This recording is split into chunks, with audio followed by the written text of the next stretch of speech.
Sometimes you get the bad bounce, sometimes you get a good bounce, and sometimes you get a bounce you probably don't even deserve. And I think that's what we got this weekend with Austin Hubbard, as he was able to go out there and cash as a plus 135 underdog as our dog of the night play for UFC Vegas 91. Again, I don't think he won that fight, but sometimes MMA gonna MMA, and we just have to accept the wins when they come, the losses when they come, and that's what we had to do this past weekend as Austin Hubbard cashes as a plus 135 dog over Michal Figlak. LFA underdog cashes nice and hefty for us there, plus 375, I believe, on James Martin was the kid's name, as he goes out there and secures a third round submission victory over his opponent. I thought the line was too wide. It wasn't looking too good for him, but he was able to eventually slap on that triangle choke with his BJJ black belt and end up getting the tap and cashing that big plus money ticket for us. So there's a solid weekend for the dog of the night play for us as we go 2-0 for plus 5.10 units and a 255% ROI. Damn, that's very good in my opinion. All right, that brings our yearly record now to 18-29 for minus 1.81 units, minus 4% ROI, getting right back into the black again. It was a rough stretch throughout the beginning of the year, but we're finally working back into that profit zone. Not there yet, but we're getting damn close, and hopefully we can keep up that dog of the night performance going into this weekend. Obviously, for UFC 301, I got another 3 dog of the night candidates for you guys. A lot of live dogs on this card, if I'm going to be honest with you. I've already taken a couple of shots, but only one of them can be the official dog of the night play. Which of those 3 will I end up picking? Check the Lock of the Night Patreon page in the description below. Not just for that, but early access to the free parlay that I dropped to the public on Mondays.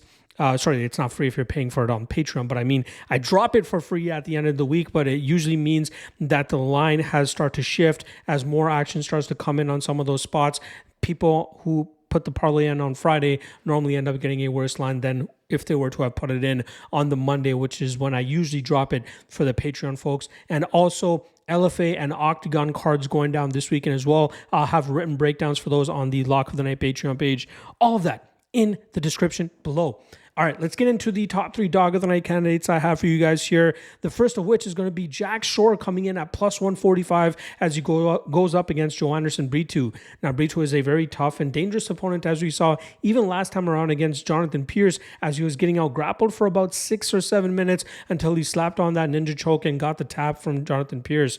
But Brito is a guy that largely relies on those finishing abilities for him to get his hand raised. He has big power, has some nasty chokes, but Jack Shore is a guy that does a great job in terms of pushing a very high level pace, high activity, high output, and a lot of that having to do with his grappling and his relentless pace in terms of chaining those takedown attempts together and putting his opponents through the grind. I think he'll be able to successfully do that here against Brito, and Brito will be dangerous early. Do not get me wrong. He's actually dangerous throughout this matchup, but I think Shore will do a much better job in terms of nullifying and muzzling the majority of offense coming from the Brito side, and I think we see Shore go out there and grind him through 15 minutes and get his hand raised on the scorecards. It's not often you get a guy that's 17-1 and as talented as Jack Shore as an underdog.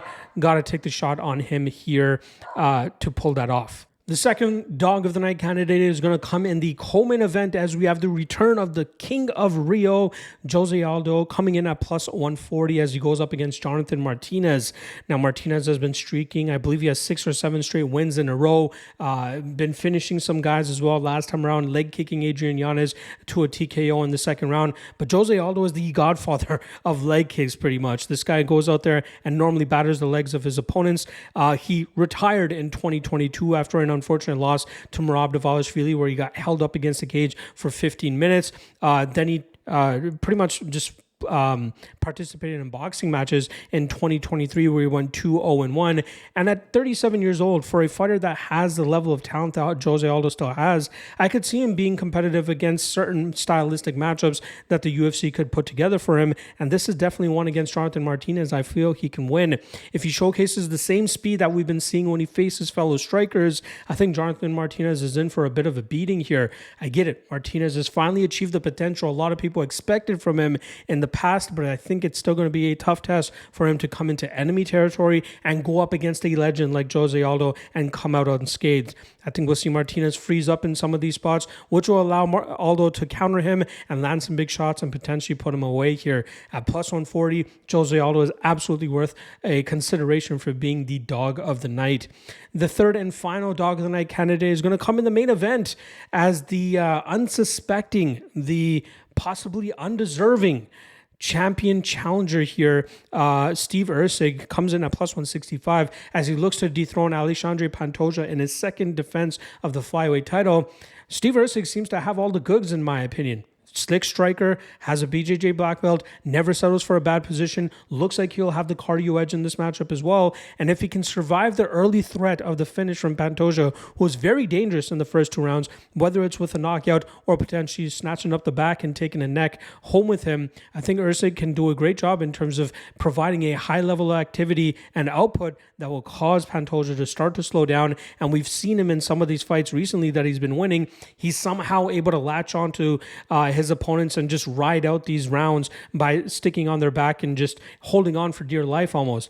Erceg is a very intelligent and smart fighter and does a great job in terms of just inching his way out of bad spots and then eventually exploding so that he can either get the reversal or get back to his feet and get back to his handiwork. Don't get me wrong, Pantoja, huge experience advantage, has been fighting the toughest competition to date, at least in comparison to Steve Erceg. But I think this might be one of those cases where Erceg has yet to prove himself in those spots because he has not been given those spots yet. And this could be one of those coming out parties for him where he can showcase that he might be the best or one of the best flyweights on the planet here. As we know, that top 5 of that division, you put him into a round robin and any guy can come out on top on any given night. Steve Erceg might be of that level at this point in time. And at plus 165, I think he is, a potential to pull off the upset this weekend and leave Rio being the flyweight champion. And that wouldn't be the first time a hometown guy, or at least a Brazilian, has lost the flyweight title on home soil. Something to consider there.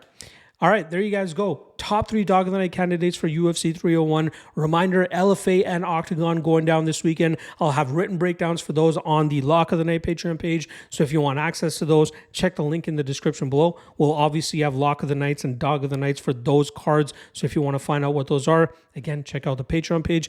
Otherwise, I will see you guys tomorrow for the quick picks version of the UFC 301 breakdown. Until then, see ya.